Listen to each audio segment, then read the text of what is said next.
আল্লাহ তাআলা কিয়ামতের দিন সাইয়েদনা নূহ আলাইহিস সালামকে বলবেন, নূহ তুমি কি দাওয়াত পৌঁছিয়েছো তোমার উম্মতের কাছে? নূহ আলাইহিস সালাম বলবেন, হ্যাঁ আমি পৌঁছিয়েছি। এবার নূহের উম্মতকে আল্লাহ জিজ্ঞেস করবেন, এ নূহের উম্মতেরা, তোমাদের নবী নূহ কি দাওয়াত পৌঁছিয়েছে?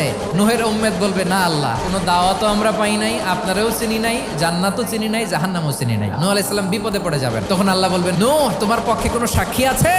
নূহ আলাইহিস সালাম বলবেন, আছে। কে?